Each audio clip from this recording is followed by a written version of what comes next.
early classical China. So if you guys recall yesterday when we talked about the lead up to classical China, the Zhou dynasty was one of those dynasties that kind of had one foot in the Bronze Age and one foot in classical China. So thinking all the way back to Friday, the Bronze Age civilization, the earliest civilization that we have evidence of in China is the Shang. They ruled China for about 600 years until the Zhou came to town, knocked them off the top, and then replaced them as the overarching power in China for another 800 years. One of the things we discussed yesterday was that towards the end of the Zhou period, we had something called the Warring States period pop up, where suddenly no one was happy with who was leading, and it led to about 250 years of constant warfare.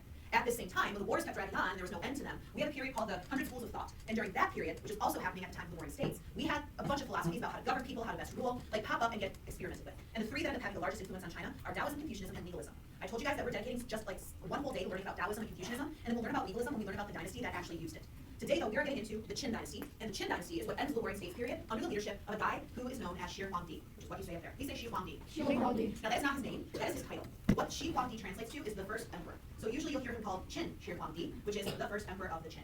And modern day China comes from Qin, because this is where a lot of Chinese people say the earliest roots of modern day China can be found. Kind of similar to how we said modern day Indians will say that Ashoka's rule is where they see the roots of modern day India, right? So, speaking of Emperor Shi Huangdi, I just want you guys to think about what kind of information you would need in order to make any kind of call as to whether or not he was a good or a bad ruler. So what kind of things would you need to be told about him to make a statement one way or the other? That's what I want you to brainstorm on today's introduction. So go ahead to Google Classroom. I just posted it. It should be there. I'll give you guys a few minutes just to think about what you would need to know to make a determination of whether he's good or bad, and then we'll share.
Share the brainstorm. Well, we taught how we taught them about the way that you rule, and then he taught me the different things. Again, he was strict towards poor people.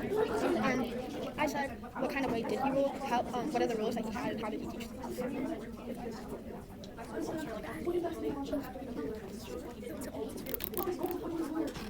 Class is so boring. Okay, guys, what would you need to know to make an assessment one way or the other? Jason? Yeah, what do you do with this rule? Did you do stuff that was good? Did you do stuff that was bad? Did you change anything? Did you leave it the same? Charlie? How do you treat people? Like, what laws and punishments do you have? Yep, laws and punishments would be a good way to decide good or bad. Gabe? I like fairness, argument, like how fair it is to people. Yeah, so not only laws, but justice and equality, fairness, yeah. Patty? What he did to the empire, like what he changed. Yeah, the changes that he made. Raiden? Did he like create tension or unrest in China? Okay, yeah, so at the end of the Warring States period, did he perpetuate that unrest or did he end it?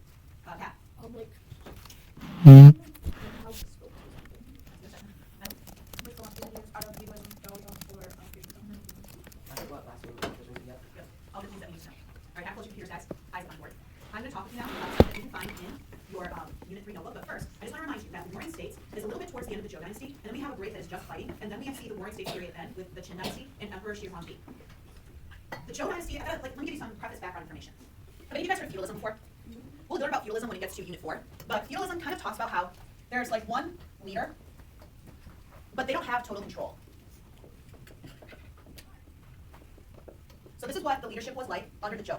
We had 7 states within China that paid their taxes to the Zhou, but the Zhou didn't really do anything else. Like, they were the leaders in name only. They collected taxes, they went around and saw China and made sure they got their money, but largely, the 7 states that were at war with each other eventually, they operated individually. And then they paid their taxes. Oops, that's not how you spell taxes. So for about 800 years, that was the setup of China, and everyone was fine with that until people started wanting to take power over from the Zhou. I want to be the ones that collects all the taxes from everyone else with minimal other work that they have to do in the meantime. And that's what sort of leads into the Warring States period. This is feudalism in a nutshell, but like I said in Unit 4, we'll talk more about what feudalism looks like. But the Zhou operated under feudalism. When we see the Qin dynasty emerge and the Warring States period end, we see true unity in China for the first time. Shi Huangdi unifies these Warring States and says, you're all not operating individually anymore, you're all going to be subservient to me, and I'm going to call all the shots, which is the first time that China is going to operate that way. So during the Warring States period, China was made up of those 7 major states, which were often at war with each other. You can see them here. Notice that the Zhou is up here, and the Qin is right here. In 221 BC, the first emperor, Shi Huangdi, unified all of those major warring states under the Qin dynasty, and still modern-day China derives its name from Qin, because this is the first time China is ever unified. Rather than maintain the title of king, which a lot of the Zhou rulers did, he ruled as the first emperor of the Qin dynasty for only about 10 years, 220 to 210 BCE. During his reign, he supported the philosophy of legalism. Legalism in ancient China was the philosophical belief that human beings are essentially bad because they're inherently selfish. No one, unless forced to, willingly does good. So accordingly, a ruler has to create a body of really strict laws with really strict punishments. So that's kind of the outlook that Shi Huangdi brings to his unification of China. Now right now I want you guys to go to page 38 of your history notebook. There are 4 questions on page 38. I want to give you guys, I'll give you till like 10:02 to answer those questions. So Warring States China here, Qin China here. And you can see that there is an extension of the territory to the south. Page 38.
All right, guys, let's talk about what you should have answered on page 38.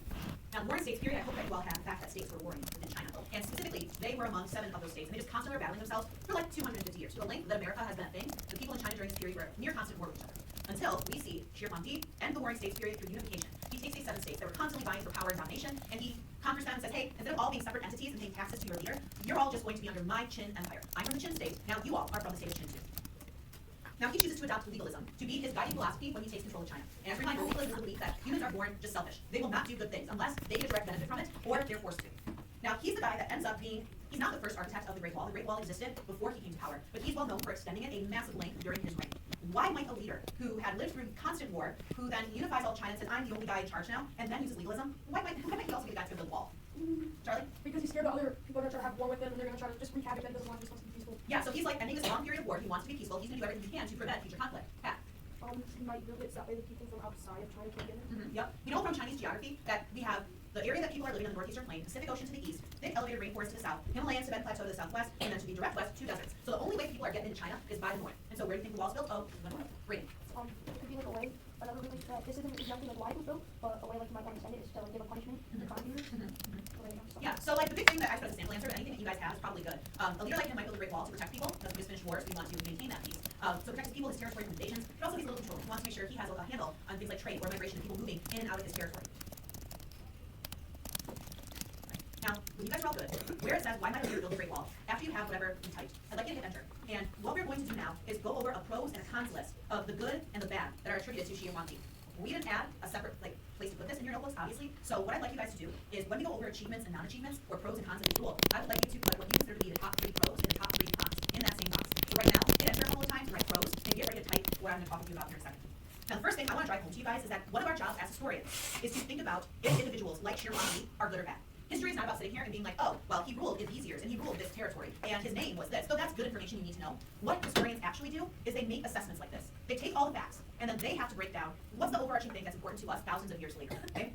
Now, individuals throughout history usually have layers to them. The first is, well, are they good, bad, what did they do, why are we still talking about them anyway? And then the next layer is, okay, well, why did they make those decisions and choices? Okay, what kind of context did the time that they live in, why did that drive them to make the decisions that they did? So yes, we have people labeled as good or bad, black or white, but we have to peel back the layers and look at why they did what they did in the period and location that they were, okay? That is inherently what historians do. And of course, we support those things we decide with primary and secondary sources. But people are people, no matter which time they live in. They operate in shades of gray. It's completely true that he probably has a lot of good things and bad things that he did, but we have to decide what is it all boiled down to. How should Shir Huangdi be remembered? We are going to do the same exercise with people like Emperor Caesar Augustus for Rome. We're going to look at like a lot of other individuals in the rest of this class this way. You guys need to be thinking about this for every time period we study. All right. So objectively, he does good things. One thing that he does that's objectively good is China unified the first time in history under his rule. Remember, prior to this, the Shang and the Zhou operate under something like a dual society where you have one here, but every kingdom or state has their own king as well. That kind of make sure things run smoothly, they do things their own way. Things that either passes to the top. 1400 years prior to Qin, that was the charge of the Zhou. Another thing that does objectively good is he creates territory individual too. This is a huge project. It was an achievement because partisans that created all those territorial warriors, the people who constructed the pits that allowed them to stay protected for thousands of years before they were uncovered in the 1970s. The just engineering of creating the whole structure in the first place, that was quite the vision that he had. And then he had all the tools at his disposal to actually get it done, to make it happen. Now, going back to the idea that though China had one leading dynasty in the Zhou for like 800 years, people in the state operated independently, that was a problem in Dynasty Shang. And so when he comes to power, he standardized pretty much everything. Now, why is it that we have China operate for almost over 1,000 years in the Zhou and Shang, where each state in China had different writing systems? You would go to different states and you have verbal conversations with people, but you have to write anything you want to say to them now. There were different writing systems in each state in China. Sometimes you go and the writing is the same, but the pronunciation language is a mess. It was really hard to make business have any identity. People are speaking very independently of each other. Same thing with laws. Different borders, different states, you cross them, you have different laws around something. There's different money and wage systems for each state, and different things for measure. It makes it really hard to do business. Because a pound of grain to me in two states is different. Only if have pound of grain in the Chin state. That would be some issue for everyone to do business outside my own state. And so sure, said we're all ledger. We're all going to do all the same, we're right and speak the same, we have the same laws, the same money. They're all agreed that a cup of grain and a pound of grain is the same across all of China. And so now people want to interact and are able to interact with each other, whether it's travel or trade, you name it. He's also responsible for upgrading parts of the Great Wall that already existed, and then connecting previously built sections of the Great Wall at the time. This is a massive project that took and largely accomplished. He's responsible for building the Imperial Highway, so now China is all unified in a way that would create now it's easier for people to actually travel and do business and interact with each other. And so the Imperial Highway now helps transportation troops, but also supply and business and further promoting the economy. Other houses that were finished repaired or upgraded were built all together. He was responsible for the irrigation system in the house. He started building canals that connected the AC where the river Huanghe in the north to the AC in the south, and that's why when we look at the territory of Chen, you see that it extends south to the river time. That's down to him. And lastly, his military, he most advanced weaponry in the world at this time. He wants to make sure that border was fortified by sending building improving the Great Wall, and then he gives his army who's manning it. So that's why we got it. We all agree that these things are legitimately good. They're not just arguing. Where would I seen as bad? Exactly. Okay, objectively good. Now here's the story stuff. Though he accomplished all these good things, how did he accomplish them? Ask him. So we have the decision. Is what he did legitimately good and needs to be praised, or is it punished by the bad things he did to accomplish that? Can he honor the good while still acknowledging the bad? Or do we decide to decide because the bad is so bad? Or if we acknowledge the bad overwhelmingly, the good is so good? That is our job and our job right now. Because when we talk about the things that he did, there's achievements, this throws in the same conversation of people who are usually led dictators and tyrants, like Hitler and Stalin, and that is not something you want to do. First thing, this is not a red flag from the get-go. When you look at people throughout history, all the past discussion, he was so paranoid about time. He was obsessed with immortality. This is reference to that. And also the fact that his back from last optimism. As he starts to accumulate and build up all his power, he is then increasingly paranoid that he's going to lose that power. His iron grip on his empire of China is so tight that the tighter it gets, the more radius that it loses. So towards the end of his reign, he starts to empty out all corners of his own world. He finds somebody to likewise. And people bring back one of the mountains to start early search. Like he's trying everything. And the fact that he eventually dies is usually to the search of God. He has two options. That's why he died at the beginning. One is that he was poisoned because he was a piece of dictator hierarchy. And the other is that someone believed that Justin Mercury was the way to right. And so it breaks down, toxic, no more coverage. And because he was so obsessed with living forever, he had no plan in place to plan for when he did not. And then that leads to the eventual collapse of his empire. There's no leader to he is one to live forever. And that's how many things happen throughout the rest of this class. You get into trouble when you don't have a plan for succession. Either a system that dictates how the next person is taking over, or a successor already lined up, a son or a nephew that you know when you die, there's going to take your place. And he had none of that. There are a lot of these people who also have none of that. The random players dropped the ball when he figured out what was happening. Now, legalism thing is very much like something dictator or tyrant would use. They go along with that. I don't want to control. I'm not believing that. I want to make sure that people are in line and they're afraid to go out of line because if they do, the hammers coming down. And I give you guys an example of how legalist classrooms are run today. I think very much because to Sherman legalism meant if you break my law, I kill you in your face. Or essentially with that world right now. That was a strict punishment. It was already strict law.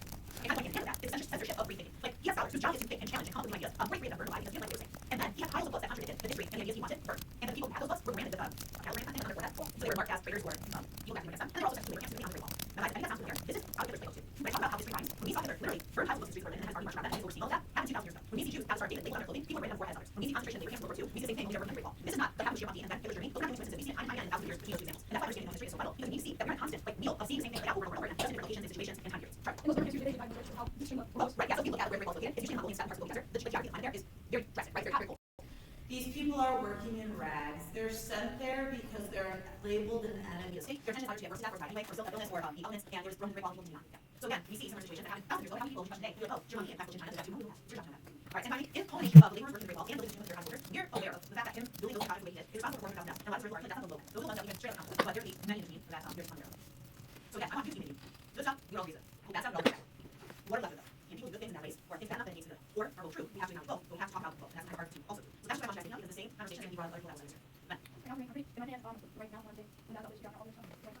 Like he made a bunch of stuff, like he made Great Wall, it's within his people maintenance and you're Alright guys, Tuesday, the 10 is last time. I'm only get to show you about half of the documentary about Giovanni. While I was planning on you guys to get to it for a lesson,